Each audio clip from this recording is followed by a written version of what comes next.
Je suis heureux que vous-même ayez employé le qualificatif prétendu pour évoquer le sujet.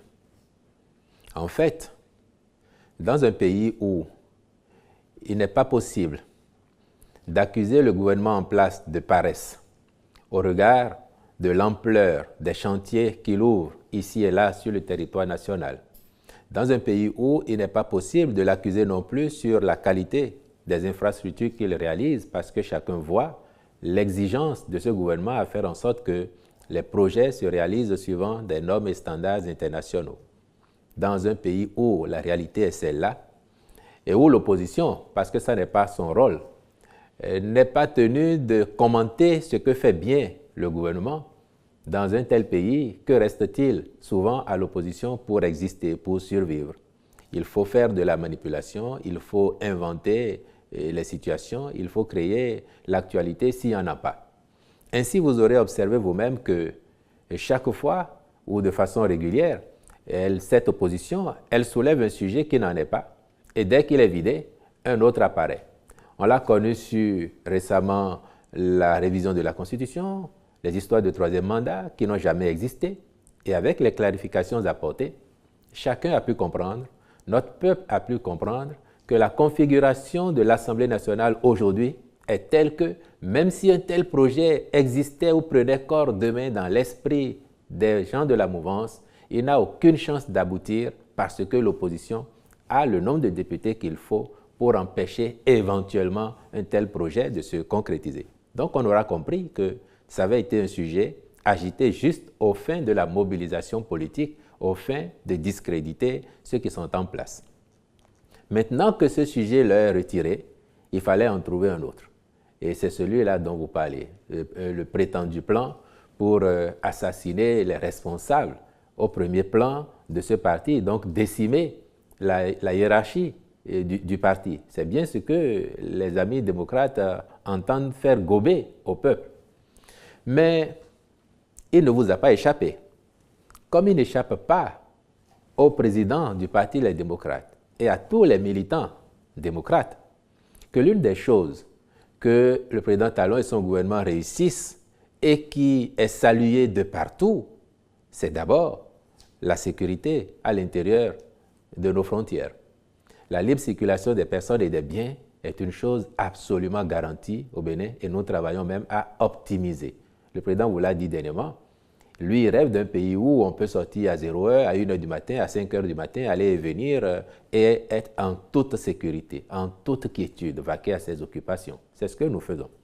À telle enseigne que le président du parti Les Démocrates, qui hier, pendant qu'il était aux affaires, par peur ou par dégradation des routes, pouvait quitter Kadjeou pour échanger Godomé en hélicoptère, Cotonou pour Tori en hélicoptère, faire le tour du pays en hélicoptère. Aujourd'hui, il roule sur les voies du Bénin en toute liberté, en toute quiétude, et vous le voyez aller ici ou là à la recherche de vitamine D pourtant. Et rien ne lui arrive. Et subitement, il découvre qu'il y aurait un plan pour l'assassiner ou pour assassiner les responsables de ce parti.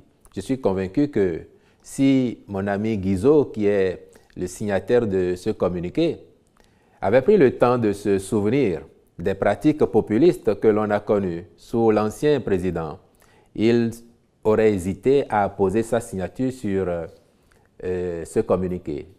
Parce que, et vous ne devez pas l'oublier non plus, au début de son magistère à la tête de ce pays en 2006-2007, il vous souviendra que le même président du Parti Les Démocrates aujourd'hui avait inventé une tentative d'assassinat sur sa personne, alors même qu'il était dans les collines, dans les encablures de Savès, dans ses pérégrinations de l'époque, et ayant découvert, du fait de l'insécurité qui sévissait, ayant découvert des troncs d'arbres sur la route, on nous a vendu qu'il y avait un plan pour l'assassiner parce qu'il luttait contre la corruption.